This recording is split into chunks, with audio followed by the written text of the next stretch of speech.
Hello guys, welcome to my channel. In this video, we will study about X-ray spectra. Start करने से पहले हम ये देखेंगे कि एक्सरे होती क्या है। पहले हम देखते हैं कि एक्सरे जो है वो रॉन्टजन ने दी थी इन 1896।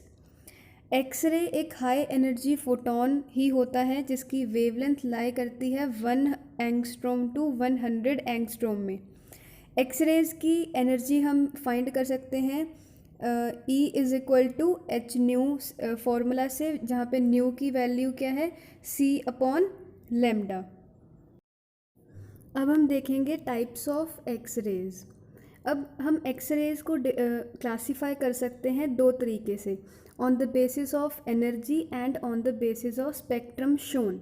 ठीक है, first we will see on the basis of energy how x-rays are classified. On the basis of energy, x-rays are classified into two categories. These are soft x-rays and hard x-rays.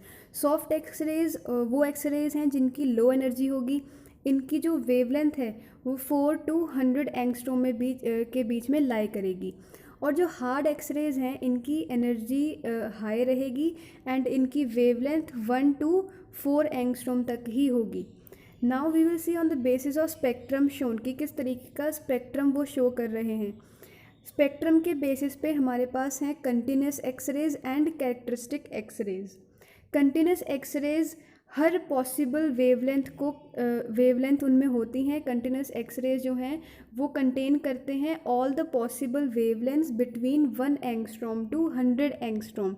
मतलब 1 से 100 angstrom के बीच में जो भी wavelengths होंगी वो हमें continuous x-rays में मिलेंगी।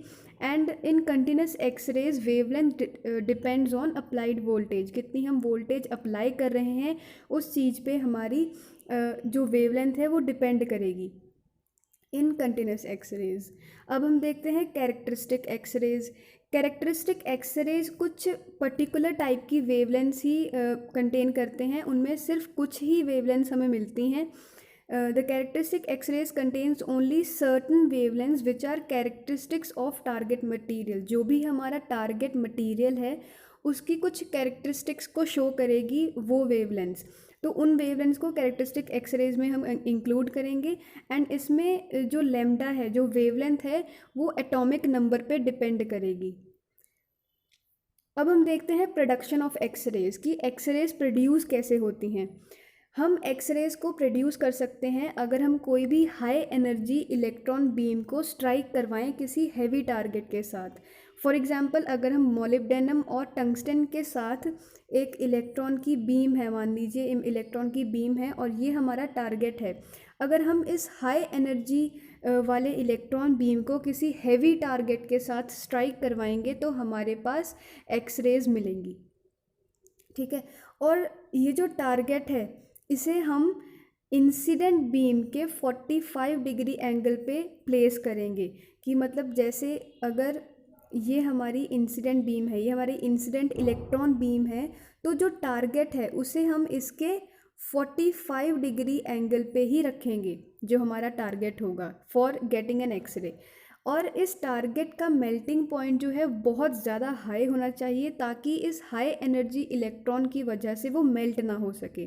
ठीक है, ये एक डायग्राम है in which we produce X-rays by modern Coolidge tube. And the production of X-rays is based upon inverse photo electric effect. हमें पता है फोटो इलेक्ट्रिक इफेक्ट, और फोटो इलेक्ट्रिक इफेक्ट के इन्वर्स पे ही हमारा जो एक्सरेज का प्रोडक्शन है, कैसे हम एक्सरेज प्रोड्यूस करते हैं, वो इन्वर्स फोटो इलेक्ट्रिक इफेक्ट के ऊपर डिपेंड करती है।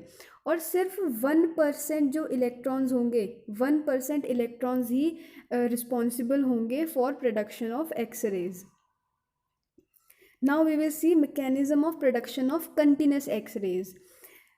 When electron of high energy are incident on a heavy target material, then electrons gets accelerated or deaccelerated by the nucleus and the other nucleons of atoms of material. इसे हम कैसे समझेंगे?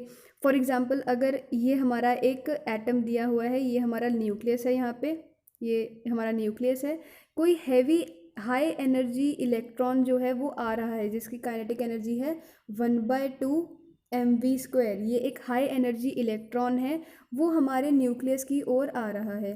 ठीक है, जब ये इलेक्ट्रॉन इसके पास आएगा, न्यूक्लियस के पास आएगा, तो न्यूक्लियस जो है उस इलेक्ट्रॉन को अट्रैक्ट करेगा, और उस अट्रैक्शन की वजह से जो हमारा इलेक्ट्रॉन, हाई एनर्जी इलेक्ट्रॉन था, वो एक्सेलरेटेड था, पहले ही हाई एनर्जी, उसमें काइनेटिक एनर्जी थी, तो अट्रैक्शन की वजह से इसमें डी एसेलरेशन स्टार्ट होगी, और डी एसेलरेशन जो है उसके साथ साथ हमारा जो इलेक्ट्रॉन है वो अपना पाथ भी चेंज करेगा, और वो कुछ इस तरह से बाहर आ जाएगा। ये किसी इलेक्ट्रॉन के साथ या किसी के साथ टकराएगा नहीं, ये एटम में जैसे आया वैसे ही वो बाहर आ जाएगा।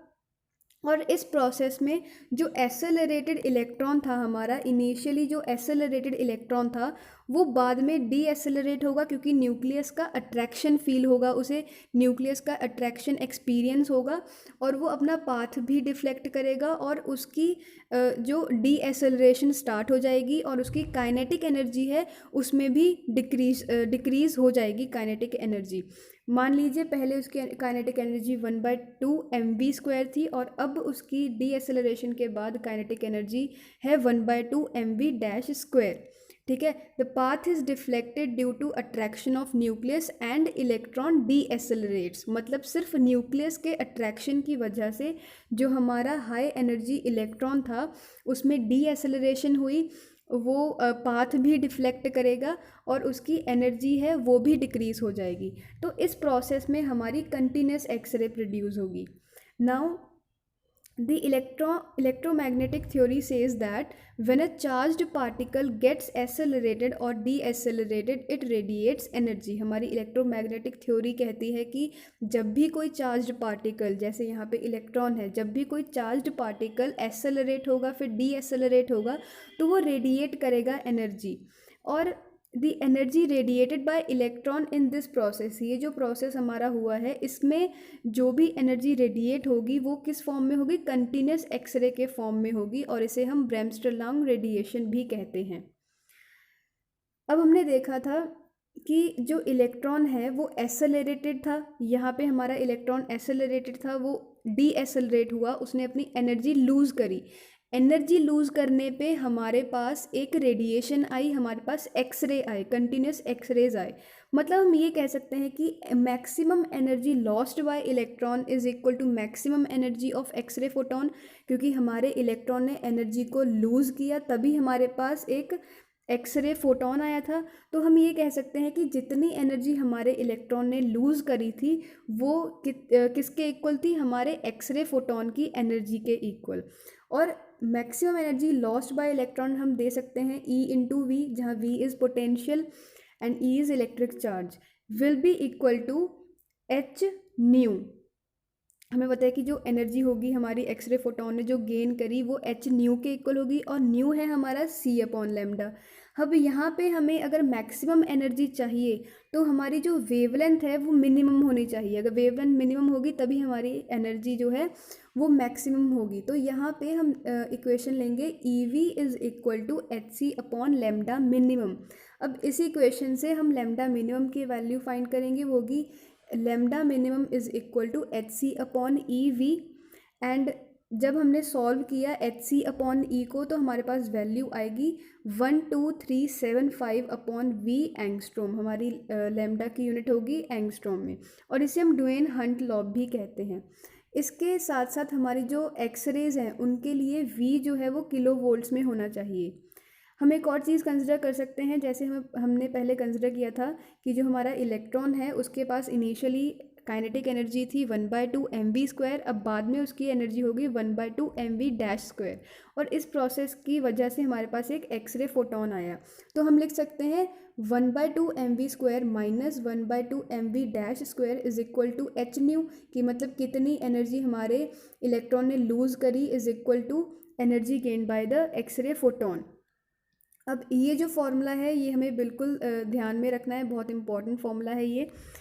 अब हम देखेंगे mechanism of production of characteristics x-rays. Characteristics x-rays क्या होती हैं, जिनमें कुछ पर्टिकुलर वेवलेंस ही होती हैं which are the characteristics of the target material. Now when high energy electron strikes to any of atomic electron and electron is displaced from its orbit, then the electron from outer orbit jumps to lower orbit to fill the vacancy. ये हम देख सकते हैं इस diagram से कि एक high energy electron आया, ठीक है, उसने किसी ऑर्बिट के इलेक्ट्रॉन के साथ स्ट्राइक किया। हमारे कंटिन्यूस एक्सरे में क्या था, यहाँ पे जो इलेक्ट्रॉन है वो किसी भी इलेक्ट्रॉन के साथ स्ट्राइक नहीं कर रहा, वो जैसे आया बिना किसी के साथ स्ट्राइक करे बस डिफ्लेक्शन हुआ उसके पाथ में और वो एटम से बाहर निकल गया। लेकिन कैरेक्टरिस्टिक एक्सरे में क्या है कि हमारा जो इलेक्ट्रॉन है वो किसी ऑर्बिट के इलेक्ट्रॉन के साथ टकराएगा, ठीक है, उस इलेक्ट्रॉन में एक एनर्जी आएगी, तो वो जो इलेक्ट्रॉन है वो वहाँ से निकल जाएगा और यहाँ पे एक, जहाँ पे वो इनिशियली था, यहाँ एक वैकेंसी क्रिएट हो जाएगी और ये जो वैकेंसी है वो कोई अपर ऑर्बिट में जो इलेक्ट्रॉन है वो यहाँ पे आके उस वैकेंसी को फिल करेगा और इस प्रोसेस में हमारे पास एक एक्सरे फोटोन मिलेगा।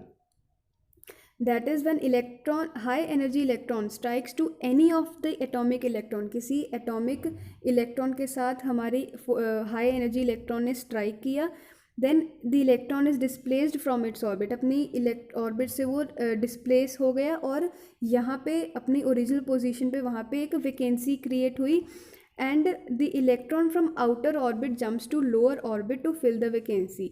यहाँ पे जैसे हमने देखा कि जो इलेक्ट्रॉन है, एक हाई एनर्जी इलेक्ट्रॉन आया, इस इलेक्ट्रॉन के साथ उसने स्ट्राइक किया, यहाँ पे वो इलेक्ट्रॉन जो है वो डिस्प्लेस हो जाएगा अपनी पोजीशन से, वो वहाँ से निकल जाएगा और वहाँ पे एक वैकेंसी क्रिएट हो गई और ये जो वैकेंसी है ये आउटर ऑर्बिटल इलेक्ट्रॉन जो है, आउटर ऑर्बिट इलेक्ट्रॉन है, वो आके फिल करेगा और इस प्रोसेस में जब वो फिल करेगा तो एक एनर्जी रेडिएट होगी, वो है एक्सरे फोटोन के फॉर्म में। Thus a photon of energy is equal to the energy difference between two energy levels. हम ये कह सकते हैं कि जैसे यहाँ पे एक अपर एनर्जी लेवल और लोअर एनर्जी लेवल, यहाँ पे एक ट्रांजिशन हुई, अपर लेवल से लोअर लेवल में एक इलेक्ट्रॉन आया, तो हम कह सकते हैं कि ये जो फोटोन है इसकी एनर्जी किसके इक्वल है, E I minus E f, means E initial minus E final. This photon is in the form of characteristic X-ray और ये जो फोटोन आया इसे हम कैरेक्टरिस्टिक एक्सरे कहते हैं।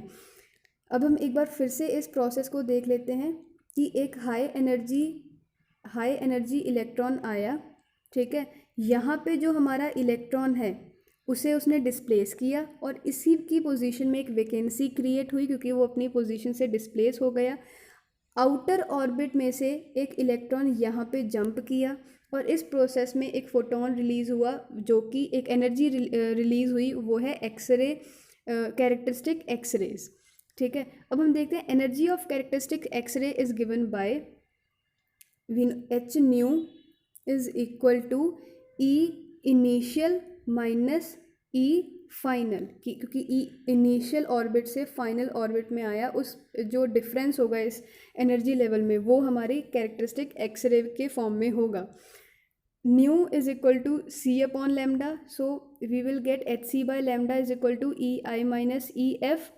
और हमें पता है कि जो इलेक्ट्रॉन की एनर्जी है वो हम लिख सकते हैं E is equal to minus R h c upon n square और यहाँ इंटू जेड स्क्वायर, और यहाँ पे जेड माइनस सिग्मा एक एक्स्ट्रा टर्म आ जाएगी। सिग्मा हमारा स्क्रीनिंग कांस्टेंट है, ये हमारे जेड के साथ आ जाएगा।